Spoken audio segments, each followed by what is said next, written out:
Welcome into part two of the LMU men's basketball 2016-17 season preview. I'm in again with Coach Josh Schertz to look at start our position by position breakdown, talk about the guards a little bit today, Coach. First off, let's first take a look at kind of what that group looked like last year and now how it might transition to this year. Obviously, a group that was hit pretty hard by graduation. You talk about we always have to compensate for losses, but gone from last year's team, Jarrell Simmons, the leading scorer, consensus All-American. Jalen Steele, who broke the program and sack record for three-pointers, and along with those guys, you lose two key reserves in Curtis Webb and Tim Pierce. So just talk about the guys that are gone and maybe how, obviously you probably don't replace that kind of production directly, but just talk about that group. Well, obviously we had, as you mentioned, we lost. We played 5 guards last year. 4 of those guys graduated. You lose a tremendous amount of experience. You lose a tremendous amount of shooting. You lose the human factor in terms of who they are. You lose a lot of corporate knowledge. You get kind of dinged in every area possible. They were a really good group, and really kind of our whole bench last year I thought was kind of a very underrated aspect of our team. But obviously, when you look at kind of the run we had last year throughout the conference, then into the postseason, the bench was such a key part, and in the Elite Eight came up huge in the Final Four. We played a lot of the second half without Jalen and without Luquan. Jalen with cramps, Luquan with 4 fouls with about 13-14 minutes to go, and Curtis Webb hits 4 for 4 in the second half, goes 4 for 4 from the three-point line. Tim Pierce plays some amazing defense and hits a couple shots, and we're able to hang in there and get Lou back and go win. And so when you lose all that, it certainly is something you can't easily replace, And then the 2 guys in Jarrell, as you said, was consensus All-American, arguably one of the more efficient scorers in school history, not just how many points he put up, but the efficiency in which he put up points at all, a 3-level scorer. And then Jalen, who hit 127 threes, led the country, I think, with CJ Good for most three-pointers made, and did that while shooting 45% from the three-point line. So it's not something we can just snap our fingers and get guys in, not only in terms of how they play, but in terms of the corporate knowledge aspect of it. So we're going to have to, that's an area for us where we're almost starting from scratch. We got a lot of young guys, some new guys that are going to have to step up, play major roles. Outside of Luquan, it's really a lot of unproven guys there, but we do have some guys that we feel like are talented that can help us, but it's going to be obviously how they grow and develop, over these next few weeks and months that'll kind of dictate what we get from the backcourt. Well, and then we talked yesterday about how the three-point shooting was maybe not going to be the same as last year, which would be hard pressed. They obliterated the school record last year for three-pointers. But how does the chessboard necessarily change with Jarrell gone? Jarrell didn't really hang his hat on three-point shooting, but shot 48% from there. And then Jalen, obviously, who did just entirely shift the spacing of the floor. So how are things going to change now with those 2 guys gone? Well, Jarrell, the thing with Jarrell was he shot 48% from 3 and he made 83 of them, and that was probably the third best thing he did, right? I mean, he was a tremendous mid-range scorer, and he was also a tremendous finisher at the rim, and he got there relentlessly. So, that's what made him such a tremendous player, along with the other intangible things he had. But so you're gonna miss that because it's about complementing one another, and then so you had a Jarrell who was a great downhill player and scorer, and then Jalen was the guy that kind of skewed the whole chessboard in terms of not just his shooting, but the range which he could shoot it with. It's very rare to have a guy that can step out and really shoot the ball with efficiency from 25, 26, 27 feet. So I was given a clinic here in September and to my zone offense, which so we pulled up and we had some clips, and I threw in there a couple of Jalen just making 30-footers, because ultimately best zone offense is one where you make shots, and having a guy that can do that. I mean, I don't know how many guys in the country had a guy like that. So we're going to miss them in that component, and then obviously a guy like Curtis Webb allowed us to play small. He could guard really 1 through 4. Curtis was a tremendous defensive player. He was a great guy at getting his shoulders by people, getting in the lane, and did a great job of driving the ball and spraying it around and hitting people and getting shots for his teammates. And then on top of that, he was a guy for his career that shot, I think 43% himself from three-point line, not near the volume of the other guys, but he was a tremendously efficient shooter as well. And then Tim Pierce, another guy who shot for his career in the 40s from three, and like Curtis Webb, a fantastic defender, understood, moved the ball, play within what we were doing. So you're not gonna have that kind of shooting. I think we're gonna have to be different. I think we have some strengths we got to take advantage of, and again, we'll be a little bit unique in terms of what we've had. As many guys, I think we'll have a lot of guys that can get downhill, but obviously you got to stretch the floor as well, and that'll be kind of a thing. Outside of Luquan, can a guy like Trayvon, can a guy like Scoot, Cornelius Taylor, Rudy Big Boy, these guys, can they stretch the floor, make shots, Hunter Spa, et cetera, that's going to go a long way, because if you can't in today's game, you got to be able to utilize the three-point line, and then you got to be able to space the floor, and spacing doesn't matter if you don't have shooting, so we got to have some shooting out there.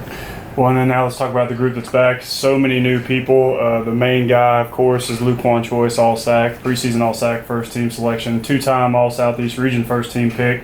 Is this year going to wrap up probably one of the best, 4-year careers in school history. Yeah. But other than that, really among guys, experienced guys coming back, you got Hunter Spall, who's a redshirt senior, and then Devin Hankins and Javier Gonzalez, who are just really still fresh to the program as well. Well, fresh from an experience standpoint.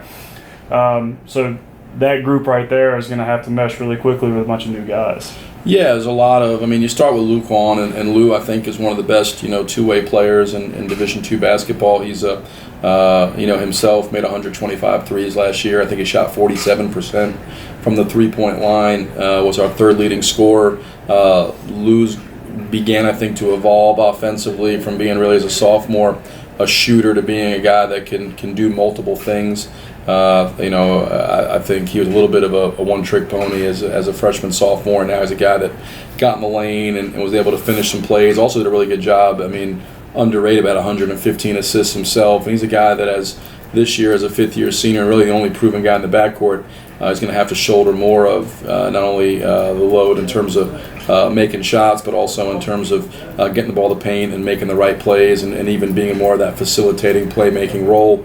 And like you said, when you get past him, we like those guys, but none of them have proven anything at LMU. Hunter Spall's a guy who's a fifth-year senior.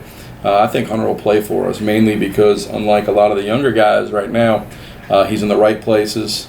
He's doing the right things. Hunter can really shoot the ball from the three-point line when he's gotten opportunities, which haven't been a lot here the previous 4 years. He's done a good job. We don't, the Coker game last year, he comes out in the first half, hits 3 threes, scores 11 points, and he's a guy that I think will play for us because of the things we talked about. We lost corporate knowledge, and in terms of knowing, understanding what we do, how we do it on both ends of the ball. Both sides of the ball, he has great understanding of what goes on, and then Devin Hankins, Javier Gonzalez, guys who have been here, been in the programs, haven't got much playing time, and you're gonna have to some of the younger guys and new guys have to step into roles. Guys like Trayvon Shaw, who transferred in from Brevard.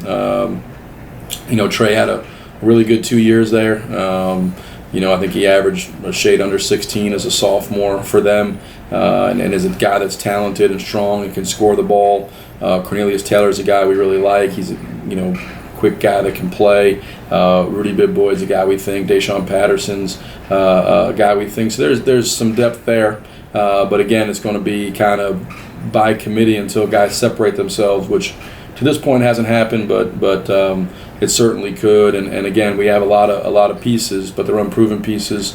And so we got to kind of go through the growing pains here early in the year as these young guys get their feet wet in college basketball. And even though Trayvon's played, he hasn't played here, so it's going to be completely new in terms of system, style of play, and all the stuff we do on both sides of the ball. One of the big things, keys to last year's team success, was the continuity. Returned 5 of the top 7 scorers, and a lot of those were in the backcourt. Continuity is not necessarily what's going on in that group this year. A lot of new faces, so. How important is it for you guys and early on to really get that build that dynamic of coalescing into a group? Well, you're going to have to. You have to go through the process and the steps. It doesn't come together as quickly as everybody would hope. The thing that we got to try to do is to keep our head above water while it comes together. You got to try to win some games while you're getting better. Again, the way the schedule falls is not ideal with a young team because we're going to be figuring things out. When you have as many freshmen as we do, you're going to have likely a freshman starter, certainly multiple freshmen in the rotation, and how these guys adapt to college basketball, how they're able to kind of come together and play, and the way we play, I think is probably harder in the sense that so much of it is free flowing and guys trying to make basketball plays, and understanding it's not as much sets and scripted. It's a lot of improvisation and guys being able to play within some structure, but certainly giving them the freedom to make plays. And guys have to know each other, and it's harder. It's easier if you run a lot of sets to build that early. All that's going to be a challenge. I think from our standpoint, it's about continuing to stay the course early, grow and improve, and make sure that we're, where we are in November 11th is not where we are, December, January, February. The thing with this, I think people enjoy with this, particularly the backcourt, because college basketball is a lot of it is based on how you got to have good guards to be successful. Watching the growth and progress and development of this group, like you said, last year was really kind of a seamless transition. You had everybody back. With the exception of one, you were able to kind of you plug Jalen in for Lorenza, and it was almost like picking up where we left off. This year it's really going to be more about developing watching and the growth and development of these young kids and seeing how they come along, because we are pretty experienced, relatively speaking, in the front court, and we don't have that certainly in the back court. But again, we have young guys, but they're talented young guys, so that gives you a chance if they come along over the course of these next few weeks and months. When it's hard to say on November 3rd what maybe the rotation might look like on, say, the middle of December or even in January, something of that nature. But we might start. Luquan might get minutes.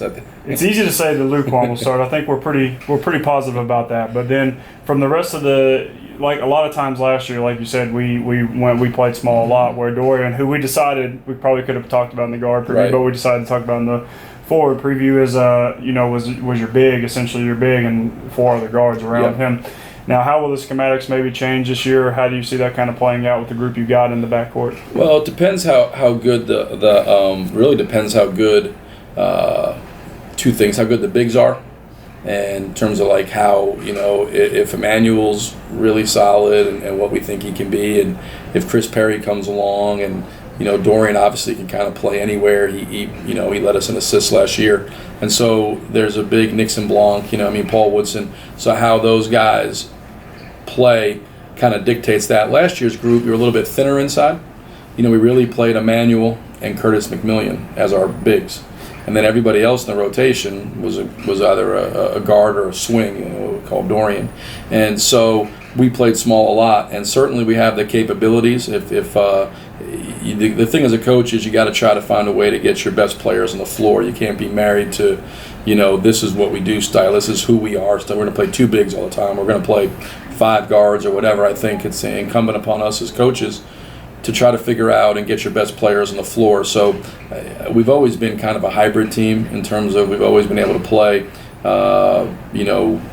big, hopefully, or small, and we try to recruit versatile guys that can guard multiple positions, that can play multiple positions on the offensive end. I think we have that ability. Now, the other key outside of how good the bigs are, how well the guards develop, you try to figure out where your best players are and get them on the floor. I think the second key is, do you have guys that can guard, smaller guys that can guard fours or fives? Dorian can guard a five because of his strength, and a Luquan can certainly guard a four.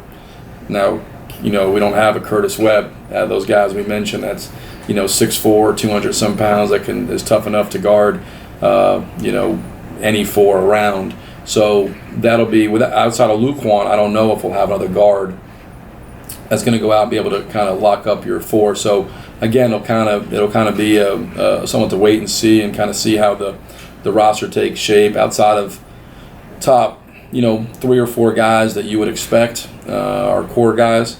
there's a lot of sameness right now. On November 3rd, hopefully there's some clarity as we get towards the 11th, or it may not be, and maybe into November, December before we see kind of who's, elevated and playing at a high level. But really, once you get past the top 3 or 4, kind of 5 through 11 or 12 are really pretty close, and it's kind of day to day. So again, you hope to have some clarity, you hope to have some separation. I think maybe we'll get there, but again, all those factors play into it. How well the bigs and guards develop, where are your best players at, what are you gonna do to get them on the floor, and then again, it comes down to defensively. Do you have guards that can guard fours in our league? And if you can, then it gives you the flexibility to kind of play the way you need to play based on that given game.